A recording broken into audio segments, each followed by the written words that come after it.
Hubungan gelap suami dan pembantuku. Bab 105. Bucin tua. Pak Reno keluar sebentar, lalu masuk lagi. Kata ibumu, bulan depan kalian mau ke Paris? Tanya ayah saat Pak Reno sudah duduk kembali. Benar ayah, ibu sudah mempersiapkan segala sesuatunya di sana. Balas Pak Reno. Kamu beruntung bisa memiliki ibu sebaik Bu Sulis. Dia selalu mengutamakan kepentingan anaknya ketimbang kepentingan pribadinya. Rini, berbahagialah kamu bisa memiliki mertua sebaik Bu Sulis. Jaga kepercayaannya dan jangan sakiti hatinya. Dari raut wajah ibuku, terpancar kesedihan yang mendalam. Aku yakin beliau tidak pernah merasakan seperti apa yang kurasakan saat ini. Memiliki mertua yang baik hati, seperti Bu Sulis. Tidak beberapa lama kemudian, terdengar mobil berhenti di depan rumah. Itu pasti Tony. Reno mohon diri dulu sebentar untuk menemuinya. Pak Reno berdiri lalu melangkah keluar. Tidak beberapa lama kemudian, Pak Reno kembali datang sambil membawa 2 buah tas. Satu berisi laptop, dan satunya lagi berisi pakaiannya. Kuambil salah satu tas yang ada di tangan Pak Reno. Kalian istirahatlah, ini sudah larut malam. Perintah ayah. Kami berdua mengangguk dan melangkah ke arah kamar. Masuklah. Terlihat Pak Reno berhenti di depan pintu, sambil memperhatikan isi dalam kamar. Kalau kamu tidak suka, kita pulang saja. Siapa bilang aku tidak suka? Pak Reno masuk dan langsung menuju ke meja kerjaku.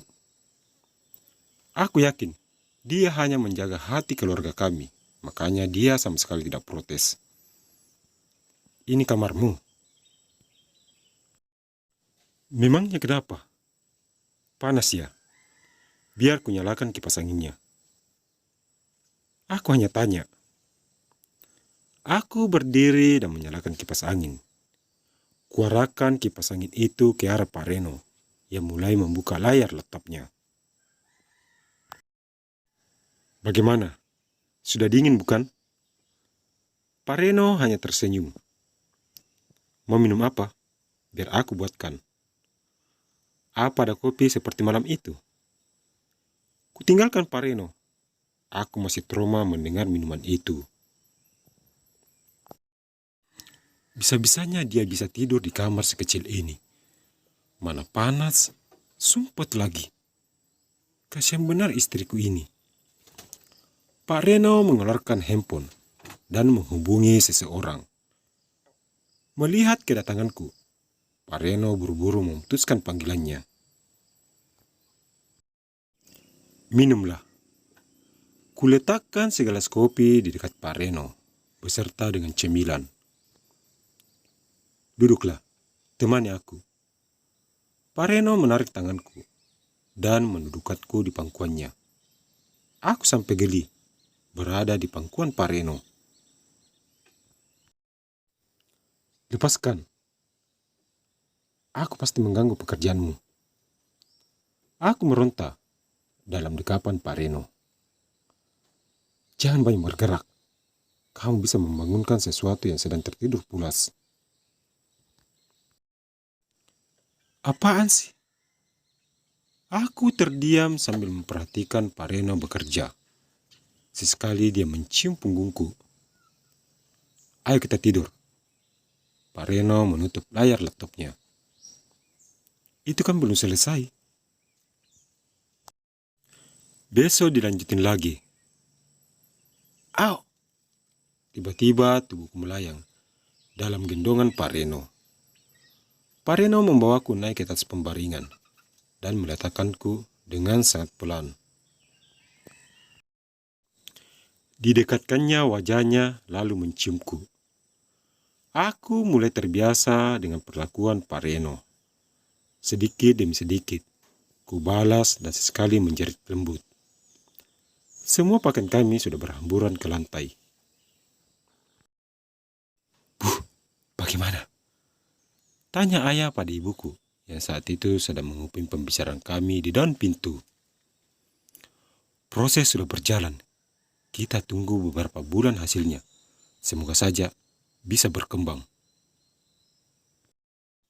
Balas ibuku tersenyum-senyum geli. Kalau begitu, kita juga harus memproses. Siapa tahu bisa jadi adiknya si Rembo. Ayah, turunin. Ayah menggendong ibuku masuk ke dalam kamar. Tidak terasa pagi kembali menjemput. Setelah sarapan, aku dan Pak Reno mohon diri pada ayah dan ibu untuk kembali ke rumah. Kamu sakit? Pak Reno memegang keningku, sembari menyetir. Aku baik-baik saja. Mungkin semalam aku kurang tidur. Balasku memalingkan pandangan keluar jendela. Maaf, semalam aku tidak bisa kontrol diri. Terlihat penyesalan dari raut wajah Pak Reno. Tidak beberapa lama kemudian, akhirnya kami tiba juga di rumah. Melihat mobil kami datang, Bu Sulis keluar dan menghampiri kami. Semalam, smackdown-nya berapa kali?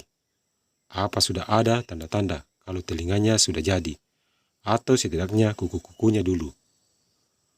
Bu Sulis begitu antusias bertanya pada kami, yang belum juga keluar dari dalam mobil. Biarkan dulu Rini masuk, Bu. Sepertinya dia kurang enak badan. Pak Reno membantuku keluar dari dalam mobil. Kamu sakit, sayang? Apa perlu ibu panggilkan dokter Andi kemari? Sama seperti Pak Reno sebelumnya, Bu Sulis juga merasa panik melihat keadaanku. Aku sudah seperti benda berharga di rumah ini. Takut ada yang lecet sedikit pun. Tidak usah, Bu. Rini hanya butuh istirahat sebentar. Setelah itu, pasti sudah baikan. Kalau begitu, ayo kita masuk, biar ibu bantu. Pak Reno dan Bu Sulis membantuku masuk ke dalam rumah. Sudah seperti orang yang terkena penyakit parah, padahal aku hanya kurang tidur. Lebih sih menurutku, tapi mungkin itu cara mereka memperlihatkan kepeduliannya padaku. Kamu jangan kemana-mana, biar ibu buatkan air jahe untukmu. Bu Sulis mengusap pucuk kepalaku dan bergegas keluar dari dalam kamar. Kamu tidak usah ke toko dulu, sampai kondisimu benar-benar pulih. Pak Reno membungkus tubuhku dengan selimut, lalu duduk di kursi di samping pembaringan.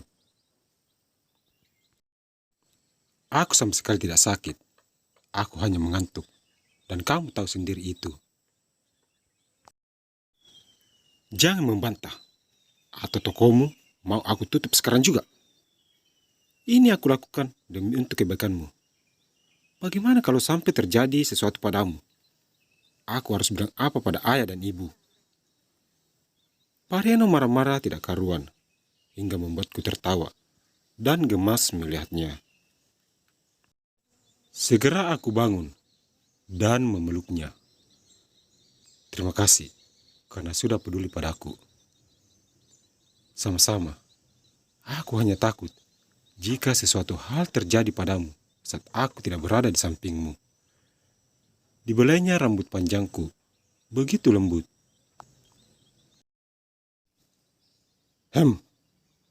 Maaf, ibu masuk di momen yang kurang tepat. Ini ibu bawakan air jahe, biar kondisimu cepat pulih. Terdengar suara Bu Sulis, hingga aku lekas melepaskan pelukanku. Apa ini aman, Bu, buat istriku? Pak Reno mengambil gelas dari tangan Bu Sulis. Sepertinya dia sedikit kurang percaya dengan obat herbal. Malah ini lebih dianjurkan daripada mengkonsumsi obat dari dokter. cepat berikan pada istrimu, selagi masih hangat. Apa kamu mau ini? Tanya Pak Reno padaku. Kuanggukkan kepala. Pak Reno membantuku meminum air jahe itu, hingga tidak tersisa sedikit pun. Bagaimana? Apa kamu sudah sembuh? Aku dan Bu Sulis saling menatap. Anak ini, mana mungkin reaksinya bisa secepat itu? Sia-sia sudah gelar yang kamu dapatkan di Amerika. Atau jangan-jangan kamu nyogok agar bisa dapat nilai terbaik di sana. Kalau soal begitu saja sampai kamu tidak tahu, ada baiknya ibu keluar daripada mendengarkan pria bucin yang sudah tidak memakai akal dan logikanya. Bu Sulis berbalik arah dan meninggalkan kami.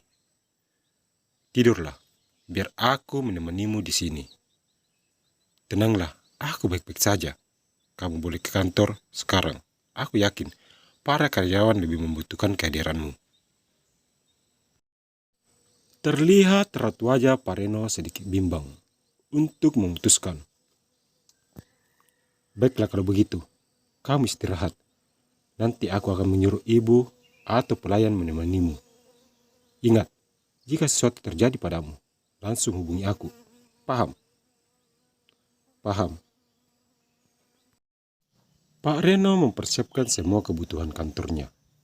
Sebelum keluar dari dalam kamar, sekali lagi, Pak Reno mencium pucuk kepalaku. Setelah kepergian Pak Reno, 2 orang pelayan datang. Mereka berdua hanya duduk dan memperhatikanku. Aku menyuruh mereka pergi, tapi mereka takut akan amukan Pak Reno. Daripada memikirkan mereka, lebih baik aku tidur agar kondisiku cepat membaik.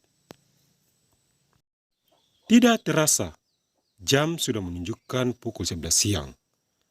Sedikit demi sedikit kubuka mata. Melihat aku terbangun, 2 pelayan itu bergegas menghampiriku. Apa Nyonya Muda baik-baik saja? Kalau ada yang Nyonya Muda inginkan, biar kami ambilkan. Aku baik-baik saja. Kalian jangan khawatir. Kalian boleh pergi sekarang, karena kondisiku sudah membaik. Keduanya saling menatap. Baiklah Nyonya, kalau begitu kami permisi. Keduanya keluar dari dalam kamar. Aku melangkah ke arah kamar mandi. Setelah beberapa saat di kamar kecil itu, aku keluar. Kuambil pakaian dalam lemari, lalu kukenakan. Kusisir rambutku dan keluar kamar. Belum juga menginjakkan kaki di lantai dasar. Aroma masakan sudah tercium. Kulangkahkan kakiku menuju ke arah dapur dan mendapati Bu Sulis, Bi Ina, dan beberapa koki sedang memasak di sana. Apa aku boleh bergabung dengan kalian? Semuanya seketika berbalik saat mendengar suaraku.